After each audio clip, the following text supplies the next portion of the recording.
What's up, tea drinkers? Who's ready to spill? Welcome to The Tea with KG, hosted by your girl, Kaylee Grace. Here you'll find your weekly boost of real talk mixed with laughter, healing, and all of those vulnerable, messy moments in between. The Tea with KG is a safe space for you to show up exactly as you are. We are here to share real-life stories from around the globe and be a community of love, joy, and celebrating life. This is a real deal show, so there will be coarse language and sensitive topics discussed. The most beautiful stories oftentimes emerge from the darkest of places, and we're here to explore it all. There's room for everyone at this tea time, so grab your drink of choice, spark it up, or just relax and soak it up. Cheers, and let's spill. Let's talk about sex, baby. Yes, that's right. It's our Sex with Shauna series. We are on our second episode of our monthly Sex with Shauna series. We've got your favorite sex therapist in the house. And this month, we are talking all about myth busting. So this is super exciting. We have heard your questions. Our sexpert has done the research. And we are coming at you with so much good information in this episode. So just a little quick background. If this is your first time tuning in, Shauna is owner of Lavender Holistic Counselling and Sex Therapy. She is a sex therapist. And if you'd like to hear more about her story, she's on episode 32 of The Tea with KG. So you can head on over to that episode, check her out, learn a little bit more about who she is, what she does, why she does it, all the good things. And if you're curious about our first episode in our Sex with Shauna series, we put it out on Valentine's Day because we thought, what better way to celebrate a day of romance and love than talking about some sex toys? So if you are curious, definitely go check those out. That was episode 52, was her episode of our first part of our series. So super excited to have our girl Shauna back in the house. Thank you so much. And I want to thank everybody who reached out following the toy episode. I have been loving the feedback that we are getting. It just fills my bucket so much to hear so many vulva owners, so many people, literally coast to coast, that have been reaching out and just saying how liberating it is for this conversation to be happening, right? Yes. Because it has been shut down for so long. So I'm very humbled to have the opportunity to be here and have this conversation with you and with everybody else. But just, yeah, it's fantastic to hear everyone's comments. So please keep them coming. This fills me up. I love this. Please don't feel like you're going to bother me with these questions or comments in any way, shape, or form. This is my jam. Shauna loves to be filled up. No pun intended. I had to. It was right there. I was like, she will like this one. I have to say it. Yes.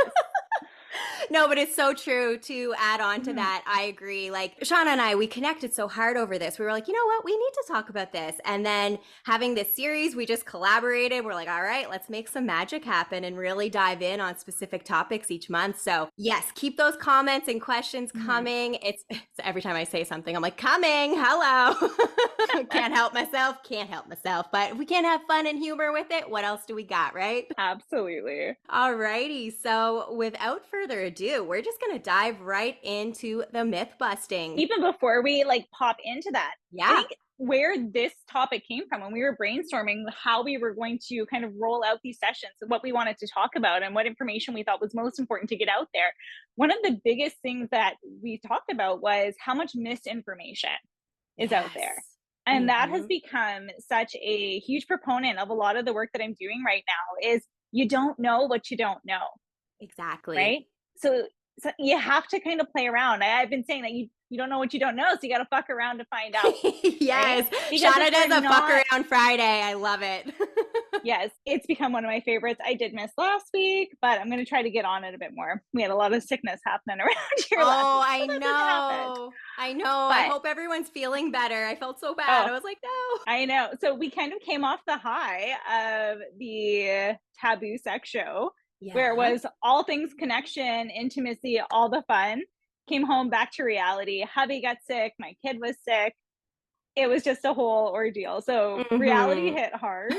But yeah, so we want to really just kind of shine light on some of the big myths that are out there, some of the big questions that are out there. And I never promised to know all the answers. There was even a couple of these that I was like, you know what? I'm going to do some research a little bit deeper just to see what science is saying now, because science is always evolving too. Yeah. Right? There's always new research coming out. So, I mean, if you find something that counteracts what I give, please let me know that too. And I'm happy to look into it. Mm-hmm. Yes, exactly. Perfectly said. And what we'll do is in our next monthly series, if there's anything, we can touch on it again and put the new info out there. So, yes, this is such an Absolutely. open space. Like, we want all the information, questions, all of it. Like we have said several times before, Shauna, there's nothing you can say to her that will scare her. She will never be judging, and she's probably heard it before. So, Absolutely. yeah, we don't call her our sexpert for no reason. That's my favorite. I get so many, especially like vulva owners that have lived in shame for so long, right? That don't have family or don't have friends or, these kind of supportive relationships to talk about it. They haven't had the sex education.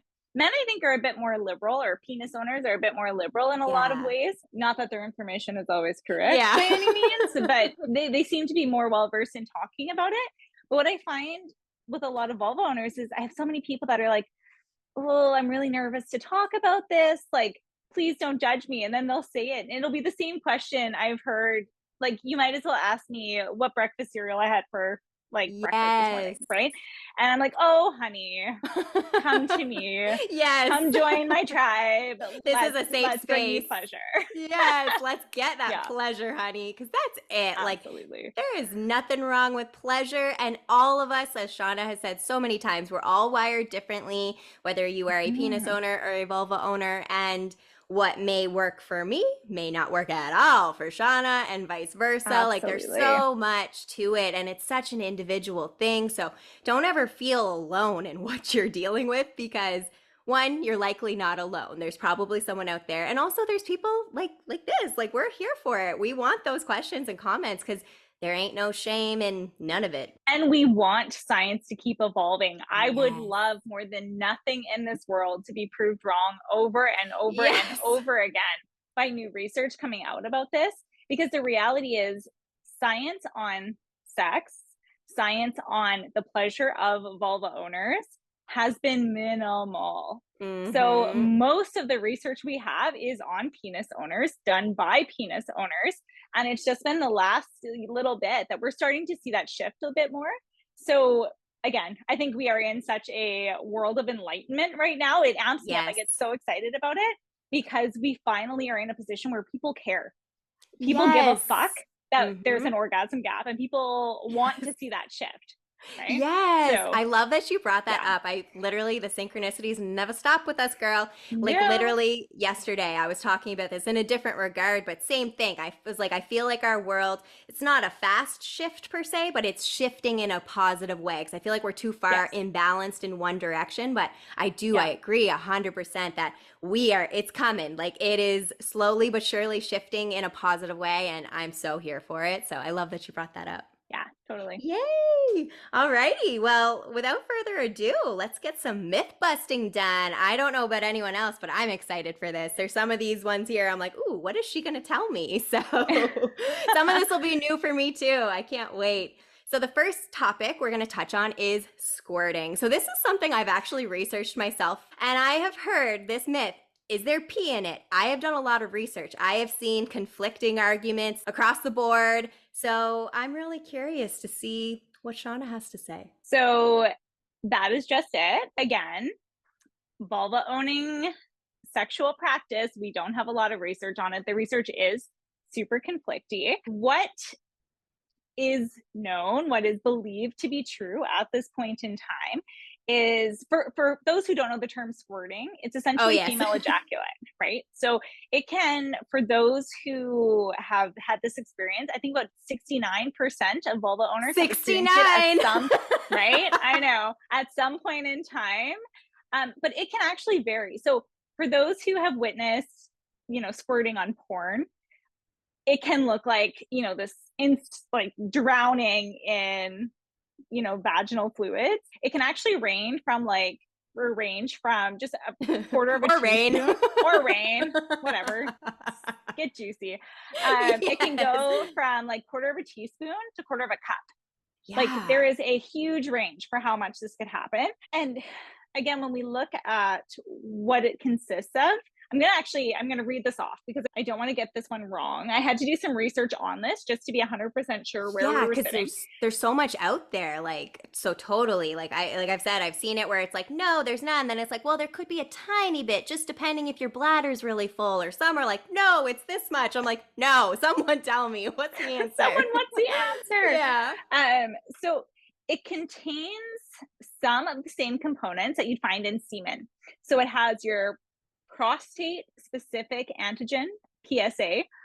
This is why I wrote it out, because I'm like, there's no way I'm going to remember these. No. And prostatic acid phosphate. But it also can contain small amounts of creatine and urea, which are the primary components of urine.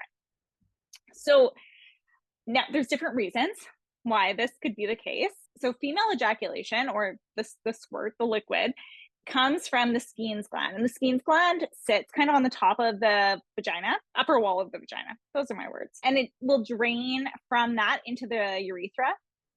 So, I mean, is it that there's some semblance of urine because it's coming through that canal? I don't know, right? Interestingly enough, so I don't have full answer of this. Chances are there's a small amount. Interesting enough, though, the Skene's glands are not present in every vagina. What? That's interesting. Very interesting. Absolutely. So when we're looking, like some people, this is like the holy grail, and I don't understand why that's the reason. It's not necessarily like they haven't linked squirting to a better orgasm.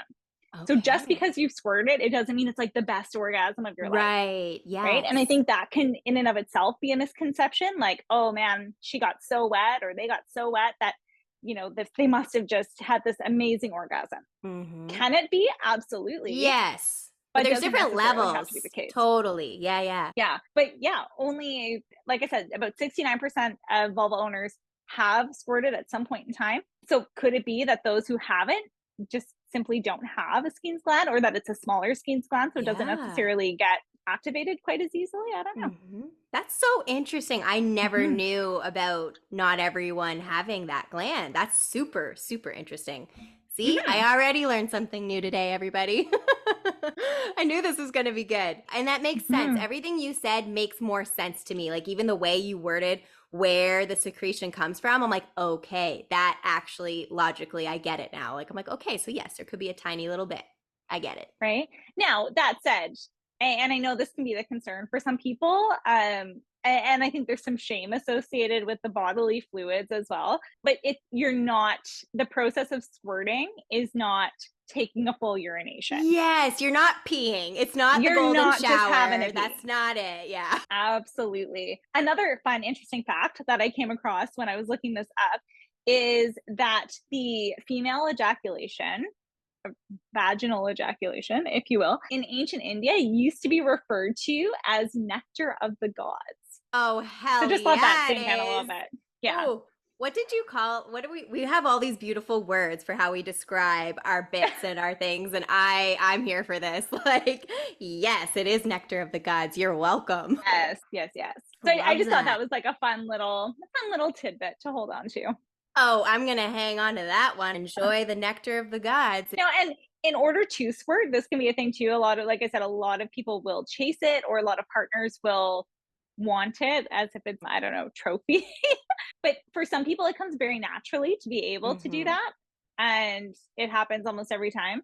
Other people, it takes a lot more effort and concentration. I have read that G-spot stimulation can encourage it to happen a little bit faster.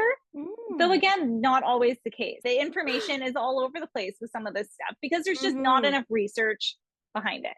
Yeah, and like we were saying, it's it can be such an individually based thing. Like you would have to survey everybody to get a true real number of what is what. And also too, sometimes people don't want to be as forthright with that information. So you never know if your information is skewed or anything like that. So it's definitely and I think the reality is, especially when we're looking at information pertaining to, like vulva owners, there's still so much shame behind vulva owner sexuality that who are the individuals signing up to participate in the research? right? Yes. Because the demographic itself might be individuals who are much more liberal in talking about sex, and we may be actually outcasting an entire population of vulva owners that just aren't open and Yeah. willing to have the conversation. That's right. Absolutely. That's a really good point. The This is most I've awesome. ever taken out of a research methods class. Yeah. I knew that class would come in handy at some point. Yes. Got your money's worth right here. Got my money's worth. Yeah. Alrighty. Well, That there was you have probably it. the one I felt the least comfortable with because of the fact that it's so up in the air and there's so much Yes. contradictory information. That's right. We started off with that one where it's all Get downhill that out from of the here. way. Yeah. Perfect. All right. Myth busting area number 2. We're going to talk about porn and how some people feel that pornography is real life. And we're just going to dive into that topic because, I mean, even I feel like as young people, like young, I'm talking like when you're teenagers and you're exploring and learning and all the things, I feel like that is you look at that and you're like, oh, well, I'm supposed to look like that, or I'm supposed to orgasm just like that, or whatever. It's a lot of, again, I think it comes back to the human nature of comparing. So we're just going to bust that right now. Don't compare to anyone but yourself. But Shauna's going to dive into this topic for us. So I will actually preface this by saying I love porn. I think there Yeah. are fantastic elements to porn, fantastic Mm-hmm. reasoning behind porn. I'm a huge believer in ethical pornography, which is a thing. A lot of people have their backs up with regards to pornography, and for good reason, right? We have seen many sex workers be taken advantage of. We've heard the behind the scenes. You know what? One thing that I hate with porn, and this is my own personal preference, is just the themes behind pornography, and especially someone who works in the field of deviant sexuality for a good Yeah. portion of my career. I really struggle with anything that looks at incest or Yes. underage or all of that stuff, right? There's many issues with porn. Do not get me Mm-hmm. wrong. What I love about pornography is that it can give you a chance to explore Mm-hmm. from afar some things that you might be interested in that you don't know what you don't know, right? Exactly. If you haven't been exposed to certain scenarios or role plays or body types or acts, how would Mm-hmm. you know if it turns you on? Exactly. Right? So it can provide some different opportunity just to explore in a safe way without actually Yes. getting hands on and trying something that you're not fully comfortable with.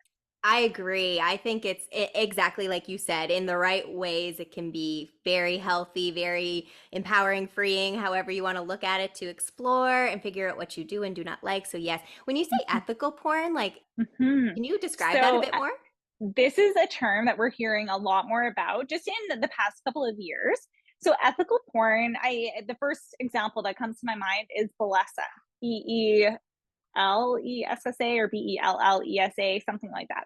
Okay. They are designed by women, and it's very much vulva owner centered. Okay. So, and again, this is a broad generalization, so I don't want to paint everyone with the same brush, but they were noticing that what turns certain people on, certain demographics on, for vulva owners, a lot of that turn on was psychological. It was the Hmm. buildup. We weren't looking for the pussy shot. We weren't looking for the like ramen to beat 90, right? Like that wasn't for a lot of people what was actually building that arousal. That psychological component to vulva owner sexual stimulation, a lot of that was like the buildup, the storyline, the romance and the foreplay and all of that. It's more of So like a production, which I'm such an yeah, artist, so I totally like respect the artistry that goes into creating something like that. Like, absolutely. yeah. So within ethical porn, that is taken into consideration a lot of the time. The other things that are really, really important, which I'm a huge fan of, is all acts are consensual. They are agreed upon prior to. Any of the actors can say, no, I'm into this, but I'm not into this. And I like being touched this way, but not this way. They Hmm. also get to consent to each other. So whereas you're Okay. not just walking onto a set and being like, okay, you're having sex with these 4 dudes today, right? Yeah. Um, that's all agreed upon beforehand, and they're paid properly. There you go. Get So that you money. just want to make sure like sex work is work. and I can't emphasize that enough, we want to make sure that people are being cared for properly. Now, I mean, to Yeah. get back to your question, and in terms of like people thinking it's real life, I think that's where it becomes problematic. When Mm-hmm. so many of us learn about sex, where do we learn about sex from? Yeah. Often it's pornography. And I think, especially now in the world that we live in, it's so accessible. It's on our phones, it's on our So computers, it's, accessible. you can literally get it anywhere. It's not like you have to, walk down to the corner store and get a magazine anymore, right? Exactly. You're not going to get the Playboys. Like, yeah. And it's accessible, but any range of pornography and theme and body type is accessible, Mm-hmm. right? So what we're seeing, the trends that tend to show up, is that individuals are thinking, especially really young when they don't have a lot of sexual experience, I have to look like this, I have to perform like this. Mm-hmm. This is, this is what sex and love look like. So you Yeah. have these young I people have to getting into groom myself relationships. like this. Yeah. Absolutely. I need to be squirting Yeah. at, 2 cups a time, and if not, I'm Yeah. not, aroused, or Mhm. my partner, I'm not doing it right. So that's where it becomes problematic. And I think that's where conversations need to really be starting with our young people, Mhm. to say, you know what, I get that porn is out there. You're right, you do have access to it, and you're probably going to use it. Because guess what? Even if you don't think your kids are looking at porn, I promise you your kids are looking at porn, right? Like, whether it's in your house, whether it's at a friend's house, It's kids out. are curious Curious, creatures. yes, And exactly. we all were, right? We all Yes. Gotta wanted to find it know what was somewhere. You gotta happening to our learn. bodies. Yeah. Absolutely. So just having those conversations and saying, please recognize that this, like, arousal needs to happen before you can just walk into a room and start doing this, Yes. right? Mhm. Oftentimes, I mean, the actors in a lot of non-ethical pornography are taking medications. They don't show the before and after and all of that stuff. That's You get right. the money shot and you get out, Yep. right? So that's not reality. So No. going back to, learning to seek out pleasure, making sex about pleasure, not about orgasm, not about performance, that's what's important. But use pornography to see what's out there. Use pornography just to get an idea of what other options Yeah. are. Exactly, and if it's not for And you, watch it you'll with your know. partner. Yes, there's so many ways to integrate that in. And like you'll know if you are like hell no, still hate it. That's okay. You don't have to like it. You Yeah. don't have to anything, but if you find things interesting, don't feel ashamed about it. Yeah. And another question I get with pornography a lot is, okay, so my partner is watching this type of porn, and Mhm. that is not me. Right. Whether that's, I'm trying to think of one that I've heard recently. I was thinking My like what they look like maybe they're Yeah, into and it doesn't look like you at all or something like that. absolutely. So like skin tone or hair color or body type, or Yeah. maybe it's just like the acts in general. That is absolutely not what's happening in my bedroom. So that must mean that I'm not enough for my partner. And I'll tell you that just because your partner's watching it or you're watching it, it doesn't necessarily mean that you want to act it out, That's right. right? So having these conversations with your partner about what aspects of that type of pornography, maybe it was a one-off video that showed up and they just decided to watch it, or maybe there was other elements that were producing arousal in some way that you could role play or kind of get an idea of, You know what I right? just thought of um, too? It's you've mentioned this before. It's when you were saying that like sometimes when people masturbate, they just do what they know works or what they've done since they were a yeah. teenager. I'm like, well, maybe that's what the partner watched when they were younger. You never know, right? Yeah, those pleasure pathways can stay so stagnant. You go to what you know and what's going to get you there the fastest. A lot of time, and I see this happen so often, and this is what makes me sad. And this is why I say, like, watch porn with your partner, talk about porn with your partner, get to know like what elements your partner is liking. Because something I hear so often is that hurt behind it, Mm-hmm. right? That I'm not enough. And I just want to take that away. Like, Right. it doesn't have to be that way, it doesn't have to mean anything. Oftentimes for partners that are masturbating, and this comes up so frequently too, is that they're trying to do it behind their partner's back. There's this shame with masturbation that I shouldn't have to be masturbating, and maybe this is another myth in general, but I shouldn't have to be masturbating if I'm in a happy relationship, and Mm-hmm. that's not the case, right? No.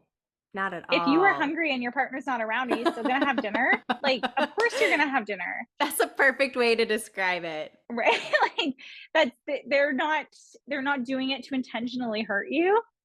They're just Yes. seeking a little bit of pleasure. And it's not that they're not satisfied. It's not that at all. Like if Mhm. you like need a stress release, what better way? It just can get the blood flowing again, you know? Like there's Mhm. so many reasons behind masturbation. In my opinion, it has nothing to do with your satisfaction with your partner or anything like that. They're not related to me. It's like masturbation's like your self-love time and, you know, your stress release or whatever you look at it for, your pleasure time, any of that. Absolutely. And like I've said in past episodes too, sex begets sex. So if you are masturbating and having pleasurable orgasms, guess what? That means that you're going to be bringing that energy back into your sexual relationship with your partner as well. So, Exactly. yeah, absolutely. Get out, rub one out, enjoy, and talk about your Yes. porn. And talk about your porn. I love it. Love it. Love it. All right. Another myth busted. Next, we're moving on to aphrodisiacs. So, in our last Sex with Shauna series Mm. episode, we briefly touched on this, and I was like, I know we're going to bring it up again. But what my question was in that episode was, does pineapple affect the taste? And for me, I'm a vulva owner, so I was referring to that. But it could be for, I mean, even if you're a penis owner, it can affect your semen taste, anything. So we're going to talk about Mhm. aphrodisiacs. Do they work? And at the same time, we can touch again on like the pineapple because like that was such a great tidbit of information. Well, and I mean, the pineapple example was perfect because I think it just instantly takes me back to high Right? school, right? Like that concept of eating pineapple is going to taste or make your seminal fluids taste better.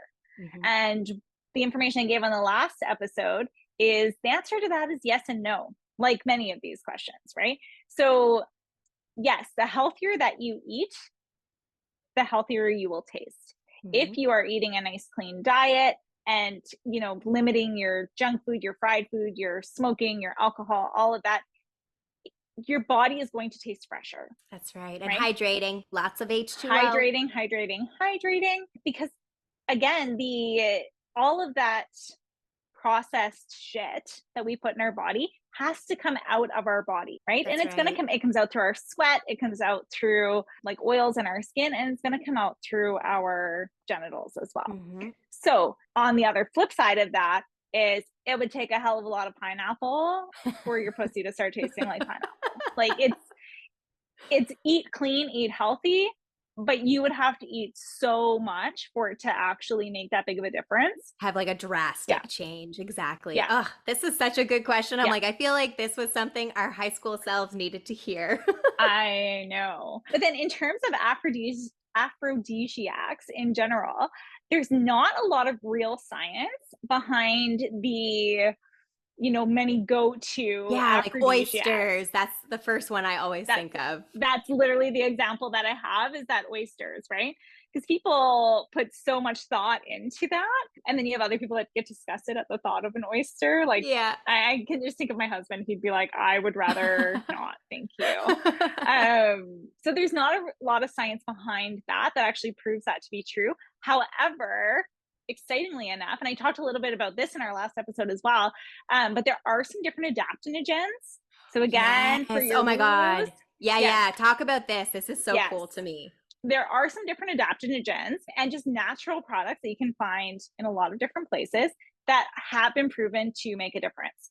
So ginseng, for example, for penis owners, ginseng there's been many studies that have shown that it can impact testosterone levels, which can increase libido. It can help to maintain erections as well. For vulva owners, maca root, which I talked about a little bit in the last episode, really good at increasing libido in vulva owners. Interestingly enough, some different studies have shown that it has been great for vulva owners who are on antidepressants. If you're on Cool. medication, obviously I'm going to just caveat this to say, talk to your doctor before bringing in any supplements. These are natural supplements, but I'm just going to cover my ass and say that anyway. Yes.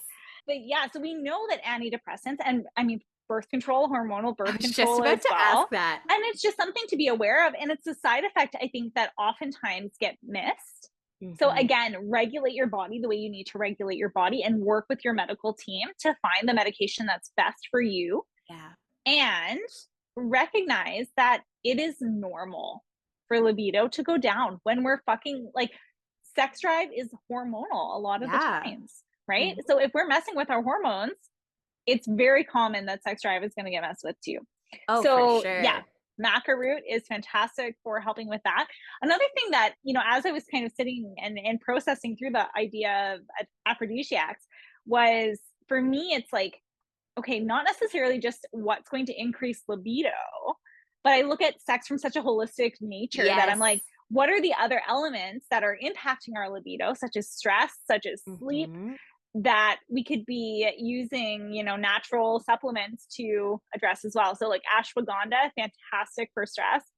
Chamomile for sleep, to make sure we're getting adequate sleep. Yes. Hydration, water, are we getting enough water? I found this company, so I brought this out just to show you. I found this company at Taboo and I really, really like it. It's called Nectar. I think they're from Okay. Squamish.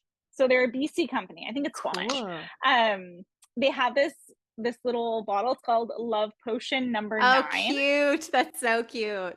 It's super cute. It's kind of like chocolatey tasting. Can you open it? I need to see the Yeah. texture. So These are it's my just like, senses coming it through. literally It's a looks like cocoa powder. powder. Okay, Yeah, cool. looks like cocoa powder.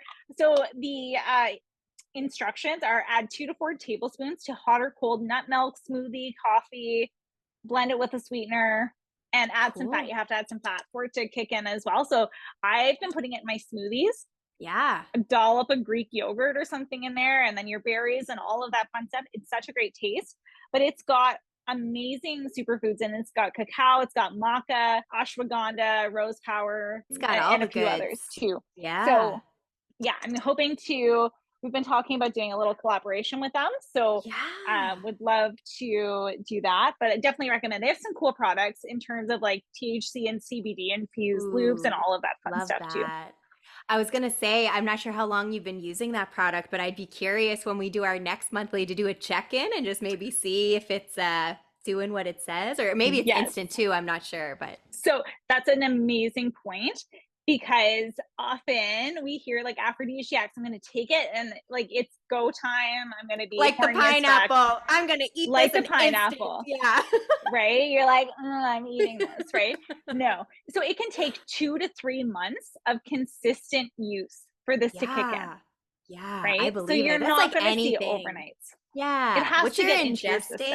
ingesting, exactly. Preach on that. It's like anything for your health. If you're ingesting, it's not immediate. I'm sorry. Like if Right. you're taking stuff for your hair, skin, nails, it's not going to be Yeah. tomorrow. Like mermaid hair. Yeah. Hello. Yeah. So we have to shift that narrative that that like sex and pleasure are just Instantaneous. there and instantaneous, and No, we're good gonna things take release time. the narratives and all of that That's stuff, right? Like right. it takes time to get to the point where we're at, and it takes time to kind of undo some of these habits as well. Oh my gosh, absolutely. Oh, I love that. Mm-hmm. I'm excited to hear about the love potion. Mm-hmm. All right, so we've talked about food, so why don't we talk about burning some calories now? Sex burns major calories. Let's myth bust. Yes. So again, mixed information out there. But there's some common sense information too. So if you're having sex and you're moving your body, you're going to burn some calories. We burn calories with everything that we do, right? Yes. What there is to make sense of, though, is the average sex session lasts about 6 minutes. That's like your typical penetration, if you will, right? That's maybe not including foreplay, which is Yes. oftentimes the bulk of what you're doing, right? So at 6 minutes of a high intensity workout, how many calories are you really burning in 6 minutes? That's Right? It's such a good probably point. not, yeah, not super significant, but there are ways that you can increase the number of calories that you're burning. So go longer. The more you're sweating, the more you're going to be burning calories. So if you want it to be like a workout, you got to put the work in, right? You're Yes. not going to burn calories just laying there. Coach Shauna in the house. Yeah, you gotta, if this is what's important to you, you gotta, it's the same as getting up and going to the gym, right? Like you That's gotta right. put a workout in. And then positions matter too. So this was kind of an interesting study that I had looked at, and it compared a few different types. It's a heterosexual study, so cisgender heterosexual, looking at vulva owners and penis owners. So we look at 10 minutes of missionary with a vulva owner on bottom. So vulva owners laying there, penis owner is on top. Vulva owner is burning about 14 calories in that 10 minutes. That 10 minutes is already over the 6-minute average. So they're already trying hard to burn those 15 or 14 calories, right? The male on top doing the pump in, kind of in that plank position, they're burning about 47 calories. You're not burning off the coffee, right? Like, no. Yeah. 10 minutes of standing. So vulva owner kind of in front of the penis owner, you're standing up. Vulva owner is burning about 30 calories, penis owner about 51 calories. And then standing with penis owner holding the vulva owner up. Vulva owner is burning about 40 calories, penis owner is burning about 65. I always knew sex you definitely burned, but I mean, for me, that's not the point of sexy time, but it's always a nice little bonus. It's like, all right, I did a little bit of cardio, you know. Absolutely. And that's just it. Like, the more enthusiastic you are, the more you're moving your body, the deeper you're breathing, the hotter, the sweatier you are, you're inevitably going to burn more calories and going to feel like you're getting that workout in. Yes, I I feel mean, like just some positions feel like they use muscles that you're not used to our using. brains are literally connected. I was literally just about to say that. Yeah. I am not surprised. Me and Shauna, our brains, they never stop the connection. That's so It's funny true. you just said that. Yeah, I was gonna say, like, if you're a vulva owner and you're with a penis owner and you're on top, girl, if you're working it, you're probably gonna burn some calories. Yeah, there you go, right? And again, this mixed information. So Yes. could there be times when you're burning more? Absolutely. Are there going to be times in the day, times in your cycle where your body is inevitably going to burn more calories than others? Of course.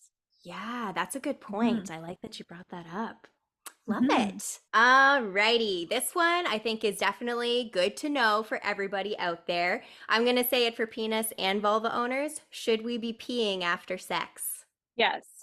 There it is. Do Yes. we always pee after sex? No, we don't. I get it. I'm a roll over and go to bed kind of gal Yeah. sometimes too. The reasoning behind this is because with sex, with sweat, swapping fluids, all of that stuff, you're adding bacteria into, Mhm. openings that maybe that bacteria doesn't necessarily go in, right? So That's the right. idea behind peeing for vulva or penis owners is mostly just to flush that out and to make sure it's just not sitting there longer than it has to. Yeah, and I feel like, and again, this may be a myth too, but for vulva owners, Mhm. isn't it more likely you could get like UTIs and things if you do not? Yes. Okay. Yep. Absolutely. And I mean, a lot of things can impact that too, right? It can be the sweat from your partner. Again, any like sensitivities to laundry soap, to body wash, to all of those things. Your pussy is a sensitive being, right? Mm-hmm. So we talked about that last session too. Yes. So we just again want to make sure that she's nice and clean and taken care of. That we're not keeping all of that gunks just hanging out in Yeah. there. And I feel like if you want to look at it in like an energetic spiritual way, it's like you're cleansing, you know? Hmm. Mm-hmm. Hmm. And well, which I mean, some research actually shows benefit to peeing before and after sex. So I mean, Yeah. look at it like cleansing ritual that way too. And I then you don't like got to that. worry about peeing when you squirt. So There you go. We got tie the her all answers. in. Yeah. Look no further. You have a question. We got the answers. There you go. We did touch on this in our last episode, but we'll bring it up quickly again. Big dick is better. It's not. So fight me on it. I know there will be some vulva owners, penis owners, anus owners galore that will say bigger the better. I want it as big as I can get it. And if that is good for you, by all means, I love that for you. For many vulva owners specifically, you really are only getting sensitivity within the first third of the vaginal canal, which isn't very deep, right? Like you're Mhm. talking a couple of inches. Lots of girth sometimes can be pleasurable, right? Because again, you're targeting that area within the first third of the space. So there are enhancements that you can add to a penis to increase girth. So you can add a sleeve to it. You can add there's different elements that you can put in there.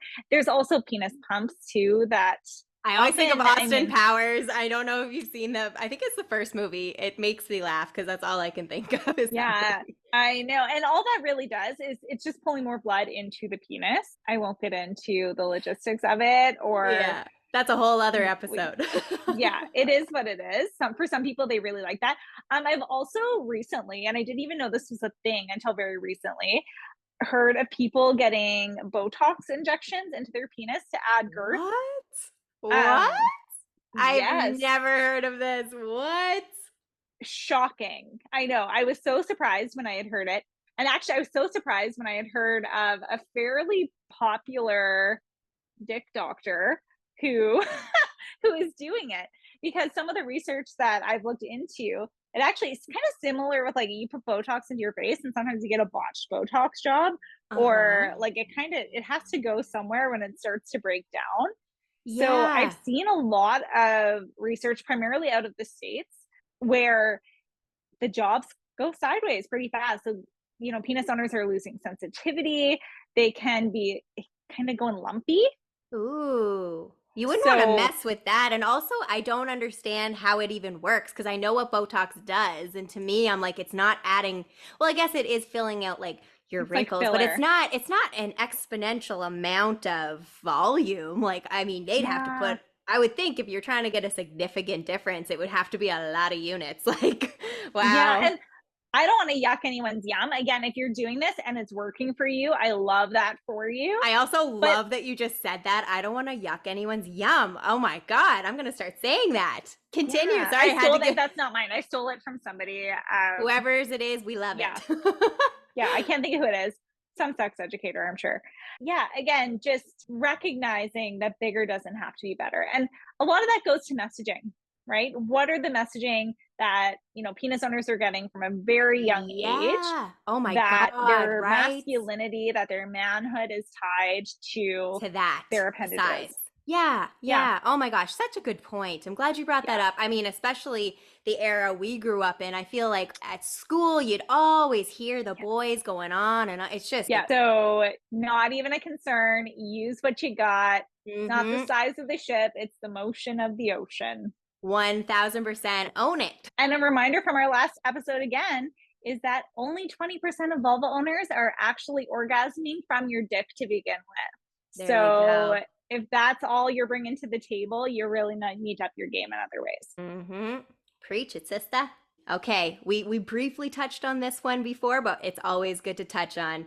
If I'm wet, I must be aroused. No. So this, again, my soapbox, and I will bring it up in some capacity on every episode that I do. It's called genital non-concordance. So just because your pussy is wet does not mean you are aroused. Just because your pussy is not wet does not mean that you are not aroused. They're not necessarily connected in that way. There are times in your cycle, again, that you will be more naturally aroused and times when you're going to be a little bit drier. So my go-to, just add lube. I was waiting for you to pull out the holy grail of lube. I have it. Don't worry. She comes prepared. Is a new one. I've got lube everywhere. There's lube behind me too. This is a new lube that I have recently found. Again, local company. I know I talked a lot about Playground Lube last episode. They're still not shipping to Canada. I was going to say, has it changed or is there any advancements I was on hoping it still has not gotten to that point, but I was really, really excited to find, again, at the Taboo Show, came across these wonderful women from the Okanagan. If you haven't been to the Okanagan, they are amazing for wine. I was going to say wine country, right? Wine country, always. And apparently they have fantastic lube as well. So it was a funny story. My husband and I are shopping. I was like, I want to try it. For the listeners, just so Shauna, when she's saying the Taboo, it's like, it was like a big sexpo basically, right? With like tons of vendors, all the things. Tons of vendors, tons of workshops, seminars. It was fantastic. They offer it all over Canada. So I know Toronto, I think, has one. I believe it's Calgary has one. There might be another one as well. Look it up, Taboo Show. Fantastic, really sex positive space. It was just amazing. I went to something like that in university in Halifax. I don't know if it was taboo, but it was the same idea. So they may have it. I'm sure they have one in the Maritimes as well. Yeah, absolutely. So these wonderful women that I bumped into, they were very much just trying to promote the fact that we don't want to be buying our sex toys on Amazon. We want products that are designed for the bouginess in our lives, right? Yeah. And so they created this loop. They're like, I can't find what I'm looking for. So very much like me, they're like, I want to know what I'm putting on my body. I want to treat her with grace. Yes. The goddess. Pamper her. Yes, right? queen. So it's a beautiful bottle. It's actually a glass bottle. It's called Okanagan Joy. It's natural what a great and name. Organic. I know. The marketing girl in me, I live for good packaging and a good name. I'm like, and it's so pretty. It's so pretty. It looks pink, is it? Pretty. Oh, look at your nails too. Yeah, Sorry, it's squirrel. I'm like, ooh. So cute. I know, some sparkle just for you. Oh, I love it. I was like, yes. So it's water-based, which means good for toys, good for condoms, kind of your all around everything. It's not going to break down the silicone, right? Correct. Yes, all right. Yes. I remember she talked about this. Yes, we do not want silicone on silicone, and we do not want oil on silicone. And it's made out of glacier water. So I'm a mountain girl. Mountains bring me joy. Mountains bring me pleasure. The fact that this is glacier water, love it. Got Shauna's name on it. Nice. I know. It was so great. So we met them, and I was like, you know what? I want to get a bottle and try it. I ended up going back the next morning and getting like 3 more bottles. So one of those bottles, I was hoping we could give away to a listener on this episode. What? Another little giveaway? Another little giveaway. So I wanted to show too. And the rose quartz. I had to get 2 little baby ones because they didn't have the sizes I wanted. But I was like, you know what? 2 is always better than 1. So you get 2 rose quartz, and they're fully charged. I'll charge them again before we send them out. But yes. So you're getting all the love from us. Yes. So for this month's episode, same as last month, I want you to give my social media, Fraser Valley Sex Therapy. I'm on Instagram and on Facebook. Give me a like. If you've already liked me, fantastic. Same with the Tea with KG. Head on over, like her socials. And then I want you to send me a message that says, let's get juicy in wine country, because I want to go to wine country. I'm sure and get juicy. We should do a road trip to wine country. I'm so down. Let's go. Let's do it. If they got wine and they got great lube, on it. Sold. So let's get juicy in wine country. Make sure you DM that to Shauna, Fraser Valley Sex Therapist, Instagram, Facebook, follow, like, show her some love, and legit ask her anything. Absolutely. She will help you. And we can get the answers and help educate the masses, which is what's up. And also head over to the Tea with KG, Facebook, Insta, give a like, follow. And make sure you DM that nice little phrase to Shauna, and we will do our draw, and she will ship that to you. And also I will ship you some beautiful rose quartz, because can't get enough rose quartz, right? Absolutely. And another thing, just before we're done with this, what I love about the packaging, it has this cute little tip on it. So if you've ever traveled with lube in your luggage, the concern is that it's going to pop open, right? And another thing I talked about lube in the last episode is you don't want to be like unscrewing a bottle to try to get it to work, and then you're covered in lube. This has a great little pump top. Comes out in just small amounts. So again, like I always say, start like low and slow. Start with a little bit. I do find because it's water-based, you have to add a little bit more. Make it buildable. I always go kind of with like makeup. Make it buildable. Make it buildable. Yeah, you don't want to go with so much. And I've had this happen even with really great lubes, that you add too much and then it loses its loses its joy, right? That's so right. It loses its joy. Yeah. That's right. Oh, I love that. You can also check them out at intimatewellbeing.ca. They have amazing high quality sex toys. They've got their lube over there. And again, they're just wonderful ladies. They're super sweet, super great. And I like that they're like local. I'm all about supporting local where we can. So I think that's super awesome. It's good to see some queens going for it with their business. Yes. Local and women run business. We need to be calling back the pussy in the industry, right? Like we need to have more of it. The pussy and me industry, here for it.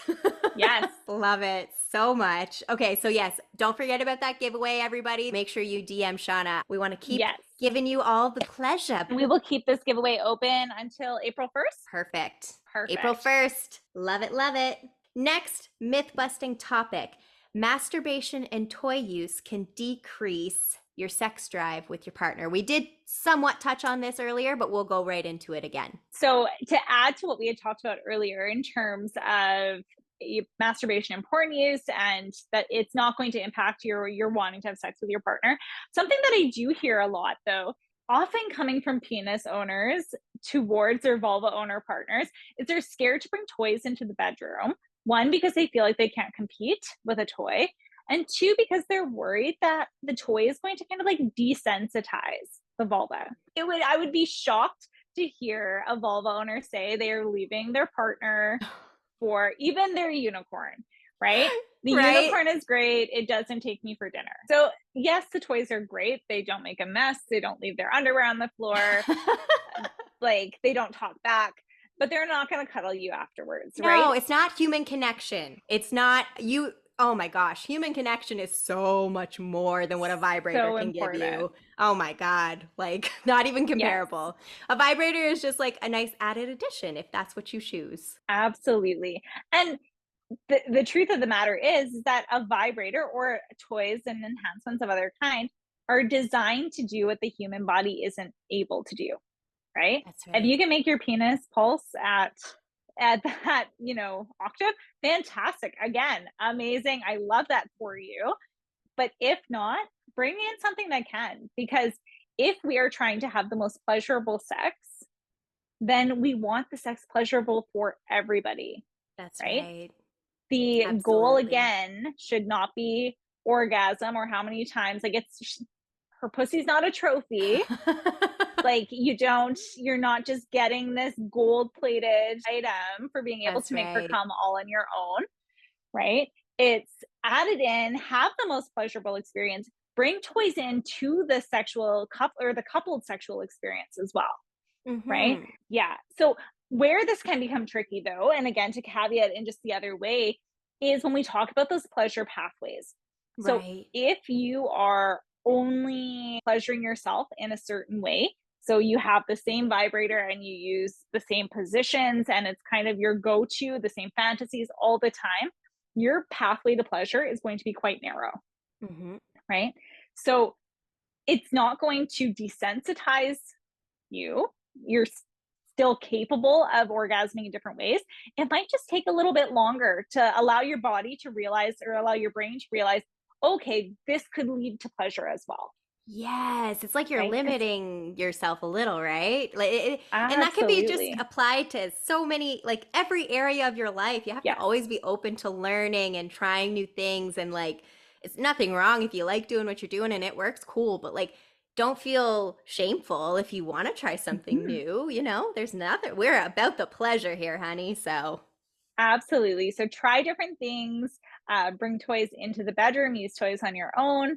Whatever feels good for you, and drop the shame with it. Drop this idea that I read something really interesting the other day, and it said we would never expect a penis owner to orgasm just by stroking his balls. Right. So why are we expecting vulva owners to only orgasm through penetration? That's right. Right. Oh, that clit is open magical. To pleasure. Magical. All right. This kind of relates into that. I know what gets me off, so I'll stick to that. Yeah. Again, just being open to it, branching out of those pleasure pathways, the more it's kind of like if you're driving through the city and there's somewhere you have to go and you take the same street every single day, but then all of a sudden there's construction. And now you're like, holy fuck, where else? Like, I need when to get there. What do I do? When I first moved here, I was like that because I have very specific ways where now I don't need the map. I know where I'm going. But literally, I have had more than one moment where that has happened. And I'm like, fuck, where do I go? And I panic. I'm like, oh my God. But obviously, I figured it out. But yeah. But pleasure is very much the same way. If we are going the exact same way every single time, when that way isn't working, our brains kind of panic and we're like, oh, fuck, we're not going to orgasm. So it's all about like finding different ways and again, focusing on the pleasure, focusing on what feels good and just going intuitively with what moves your body, not getting stuck in that I need to do A to get to B.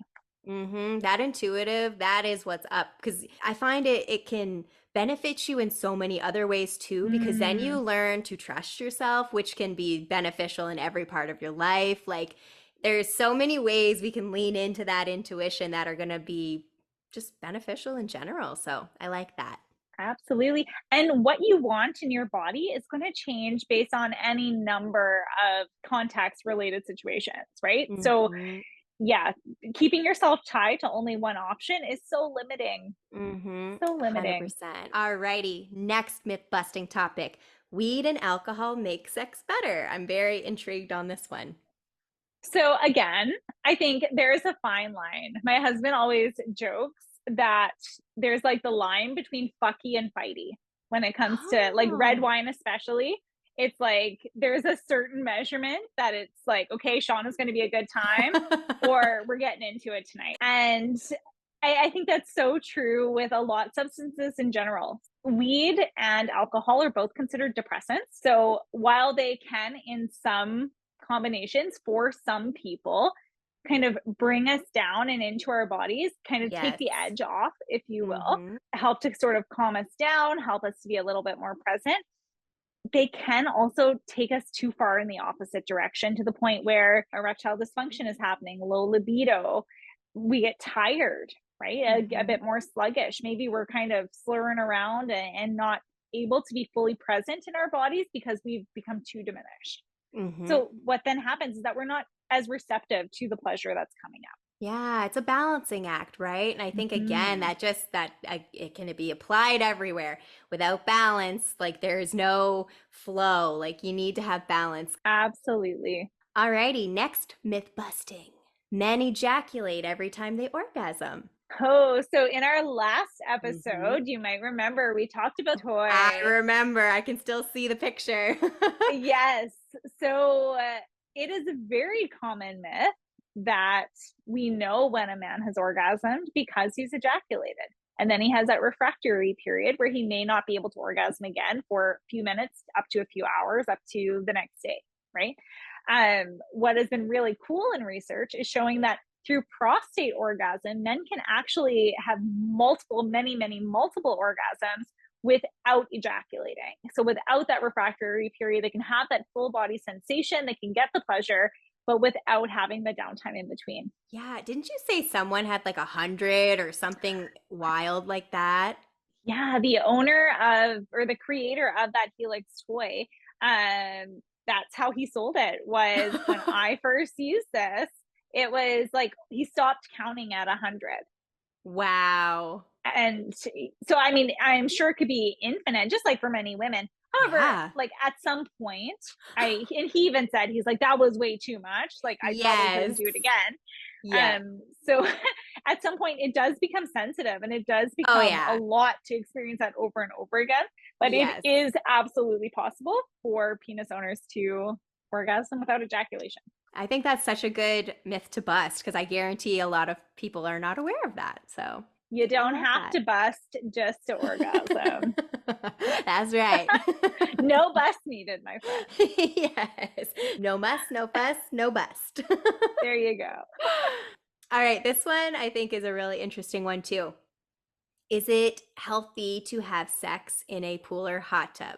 So this one, I was surprised by the research, and I'm going to stand behind my own claims for this. Again, research, there's always two sides of it. I'm finding that it's been talked about that sex in the pool, sex in the hot tub, it can be okay and it can add some kind of like fun to your life. Same with sex in the ocean, all of those things. My first initial thought whenever I went through this was very much the pH balance. What are Yes. we Me too. I was putting like, in there, right? You're like pumping this stuff in. So if you're thinking of, say, the ocean, right? You're pumping salt water up into your pussy. It's obviously it'll come back out as well, but it just be careful what you're doing on there. Same with like your hot tub, your pool. There's a lot of harsh chemicals in there. Just be mindful of what you're yeah. possibly putting up inside to absorb. That's all I'm Yeah. saying. Cause like You I'm can still get pregnant in a hot tub. I've heard that one as well. yes, that's a good Please one. take precaution. The other thing about sex in the water is we don't always realize, like, you can't necessarily feel how lubricated, self-lubricated you are because everything feels wet because you're in the water, right? Yes. But it can actually cause a lot of friction because proper lubrication isn't happening or because the water is washing away the lubricant. Yes, that's such a good Mhm. point. And like, I agree. It's just, to me, I'm like, I'm all about having fun and being adventurous, but I'm like, why would I want to mess with my pH? Yeah, I like the idea of douching too, right? If we're not Yeah, supposed to be douching, that is my exactly. personal belief. Mm-hmm. Take it No, as and you will. it's valid. It's totally, I think, yeah, it's like proceed with caution. If you choose to do that, there may be some repercussions. So, Absolutely. No, by yes. all means, get frisky in the water. I Ooh, absolutely yes. love some water play. Yes. Absolutely. Mm-hmm. Mhm. Agreed. I wanted to bring this up. You just made me think of it when you Mm. mentioned you can get pregnant in the hot tub. Can you get pregnant on your period? No. So there are, again, don't come after me if you're not a believer of the fertility awareness method, but there are only certain days that you're ovulating. Now, that said, caveat, sperm can live in the vagina for, I'd say 4 to 7 days, something Is like it that. that? I knew it was 72 hours for sure, but I Maybe, didn't know it was yeah. longer. Okay. Okay, that could be it. Don't quote me exactly on the stat, But it but can it stay, can, it's not just there and gone. It can stay in there for right. a bit. Even Yeah. if you pee afterwards, it could still be up in there. So you want to be careful because even when you know the day that you ovulate, you want to add days on either side of that ovulation just to make sure you're safe. Because even when you think you know when you're ovulating, unless you're tracking your basal body temperature, unless you're tracking your cervical mucus, and you can know for goddamn sure that your ovulation has happened, then yeah, you don't want to mess around, right? That's right. But when you are on your period, you've already ovulated and you've released that out. So you cannot get Okay. pregnant when you're on your period. Mhm. Alrighty. This is our next and last myth busting. BDSM. All right. So, is it bad when it comes to creating space for people who have been in domestic violent relationships? Like, Mm. I love that you brought this up because I have been in an abusive relationship physically. And I think it's just important that you're bringing up both sides to this. So, I'm very curious. So I think the kink community in general is so misunderstood and it's still considered so taboo and not talked about. And I think that's where a lot of the fear comes from is we fear what we don't know, That's right? right. So I can understand from the outside looking in why it would be perceived that it was violent or that could create the space for that. And again, do not get me wrong. Sometimes the people with malintention come to this space potentially looking for an outlet to do that. That Mhm. I would say is a very small number. And the kink community is usually pretty good at mixing the fuck out of those people, getting them away. Yes, because Um, it's all about like boundaries and safety. Like, I think that's a huge portion of that. And I feel like yes. it's separate. It's not, they're not the same. But like I said again, I like that you're bringing it up for maybe people who've been in those situations, like abusive situations. Maybe they're hesitant about it, Yeah. but maybe they're curious too. So, such a good thing to bring up. Absolutely. And I'm so glad that you touched on the boundary and consent piece. What's often, again, misunderstood is within the power play dynamic, it tends to look like the top, if you will, the person inflicting the flogging or spanking or whatever punishment that you're looking at, that they're in control. But in reality, it is always the bottom that is in that Mm-hmm. control. Safety and communication, Mm-hmm. first and foremost, are so amazing. And I don't know if you saw the post that we did again from Taboo with Sin City. They were fantastic. They had this like wheel, what was it called? Like the wheel of sin or something. And you uh, spun the wheel and they had all these different punishments on it. And then you had a master or a mistress who would inflict this punishment on you. So what I loved about that was you had to read and sign a consent form before you even walked up to it. You got your punishment, and then the individual you were paired with would actually ask you, do you are you okay with this? Do you know what this entails? Do I have permission to touch your body? This is how I want you to communicate with me. If you want it harder, if you want it faster, if you want me to stop, if you want me to slow down. So all of the rules are in place Mm-hmm. And actually, there was one fella, we had gone back a couple of days and had a few different workers, I guess, volunteers within city that we were playing with. And one fella actually came up and introduced himself and then turned to my husband and shook my husband's hand and was like, hey, just so you know, these are my rules within this area of play. Right. And this is like out in the public. This isn't, Mm-hmm. we're not going No, to, no, like, yeah. there's For parties everyone and all of listening, this too. yeah, yeah. This isn't like it's like an out in the it's in like a big convention center, It's in like a these types convention of center. yeah, yeah. But there are sex parties, there are kink parties that are out there and that specialize in this. And the rules are always very closely stated as well. Right. So this is kind of a small snippet of it, but it's a much broader community. And it can also come back into your bedroom as well. Right. So that communication, I love that. I thought it was so respectful, but they still Mm-hmm. made it so sexy. Right? Yeah. And then, I mean, within the confines of your relationship, I think it's so important, again, emphasizing that the need for communication and consent and recognizing that, you know, you both have to be in the headspace to play, Mm-hmm. right? It's not everyone is going to be in that headspace all the time. I read something at one point and it really resonated with me was that sometimes when we're really stressed or really heightened, it's almost like we're wearing this like sexual armor, right? Mm. So the touch we need is maybe a little bit firmer or a little bit harder, a Mm-hmm. little bit faster, things like that. And Mm-hmm. sometimes we're able to take that armor off and we don't need it that hard. Right. And I love that because even for myself, there's times when I'm like, yes, let's do impact play. Let's Mm-hmm. use restraints or let's use floggers or whatever. So other times when I'm like, oh, you know what? That doesn't feel good for me right now. No. And that And might that's shift partway true. through a play session, Yeah, totally. right? I think like, different emotions and energies we feel. Like, for instance, if I'm mad, I need to work out high intensity. Like, Yes.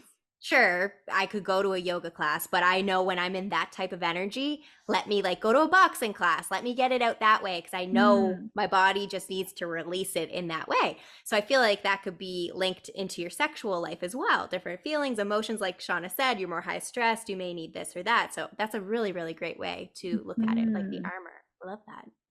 Yeah, absolutely. And so just like knowing what feels good and vocalizing that as things shift. So, so, Hmm. so important. What did you say? It's Mhm. timing, turf, and tone. Timing, turf, and tone. And Yes. I will caveat, I'm a big believer of talking about sex outside of the bedroom. Have these conversations before you get into a play situation, but continuously check in with your partner. And you will notice that even within the kink community, if you're doing it like at a play party or you're doing it at one of these events, they will continuously check in. This is not, and I cringe because I've had someone come to me in the past that has said dealing with a partner who is quite verbally abusive, maybe borderline, some of Hmm. the physical stuff as well. And they Hmm. decided to get into kink play as an outlet for that to make it feel okay. I would Hmm. argue that that's not the time to do that. No. There has to be such a heightened level of respect in that. Yes. And it's not an act of violence. It is done through love, right? Yes, It is done pleasure. because it's pleasure, Hmm. 100%. So Hmm. you want to, I feel very protective of that. And I think that Yeah. if you were to talk to anybody within the kink community, they would probably say the same that, Hmm. you know, there is so much love and aftercare is huge within the kink community too. And within just with any impact play, with any of that, it's not just about the moment of impact, it's that impact and then let me counteract that with softness and caring and Yeah. making sure you're good. Balance. That's right. Balance. That's right. Absolutely. And again, when we're in a heightened state of arousal, we take on pain in a different way. So that Hmm. pain does trigger those pleasure points. Whereas if you're sitting, you know, washing dishes and someone comes up and flogs you, right? Your brain's not expecting it. You're not in that aroused state. It's going to hurt, Yeah. right? But if you are in that heightened sense of arousal, your body takes that and it can bring you to Ooh. orgasm so much faster. Yeah. Yeah. Again, just being so protective and saying that partners should never be coerced into trying something that they're not comfortable with. No. The receiving partner always has final say. It's That's right. that I'm going to stand behind that as my personal Hmm. belief is that we don't want anyone in a position where they're not receiving pleasure or, Mhm. giving or receiving pleasure in some way. And we don't want anyone in a position that's dangerous. That's Yep. right. It's like anything you try new for the first time, you Mhm. have to have that. I was thinking too, like, like anal sex, that's such a vulnerable thing as well. Yes. So there has to be that communication. And exactly like what Shauna said, the person receiving is the one in control of that situation. Absolutely.